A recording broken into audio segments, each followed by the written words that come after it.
The odds of winning big in a lottery are slim to say the least. Still, we keep hoping that lottery ticket will become our one-way ticket to extreme wealth. Experts say your odds of picking the winning numbers never change, no matter how many people buy tickets.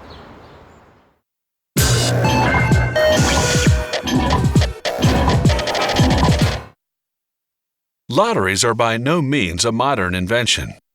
The emperors of ancient Rome held them for entertainment. European monarchs used state lotteries to help fund their extravagant lifestyles. And the American colonies held lotteries to finance roadwork and construction projects. Pressure from the church and widespread fraud led many countries to ban lotteries during the 1800s. But governments eventually reconsidered. They just couldn't resist milking that cash cow.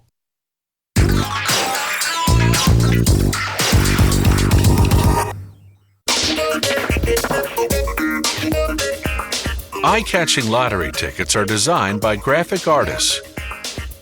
A technician takes the design, separates it by color, then sends the information to a machine called an image setter, which generates one negative per color. Next, they place the appropriate colored film under each negative and expose it to ultraviolet light. This hardens the color not shielded by the dark portions of the negative. When they wash away the unhardened color, they're left with a color image.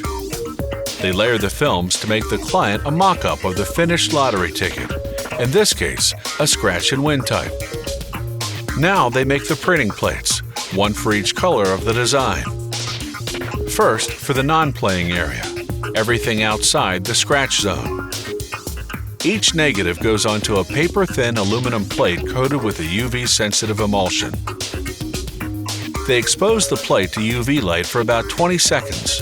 This hardens the unshielded emulsion. The rest is washed away in a chemical bath, leaving the design in relief on the plate. For the ticket's playing area, a similar process is used.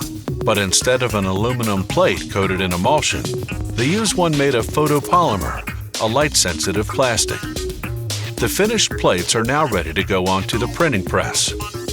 Their raised surface will work just like a rubber ink stamp. The non-playing area goes on first. This method is called offset printing. The press applies up to 9 different colors, one after another, from lightest to darkest. High-intensity UV lights dry the ink in the mere half-second between color applications. Next comes the playing area. A high-speed inkjet printer first applies the game numbers, chosen randomly by computer. Infrared lamps dry the ink in a split second.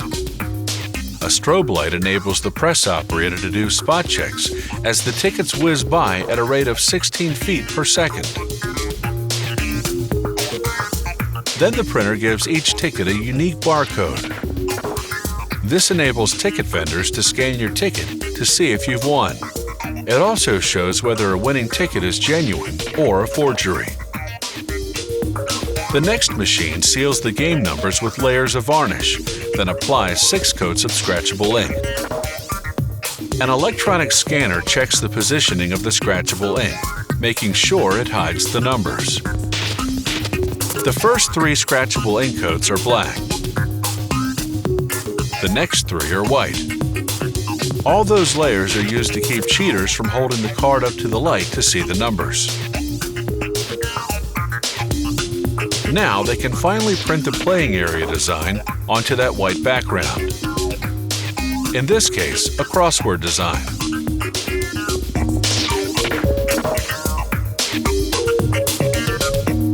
A machine now perforates the rolls of tickets so they can be folded.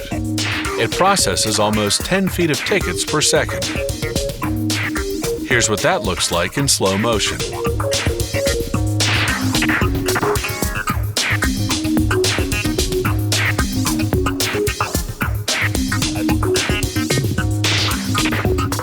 The next machine folds the tickets along the perforation lines into piles called fan folders. Goodbye slow motion. Here's the actual speed.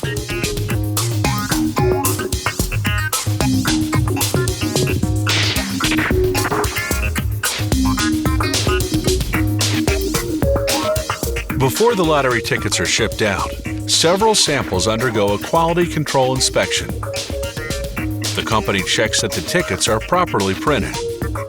It also performs a series of scratch tests and chemical tests to make sure they're absolutely cheat-proof.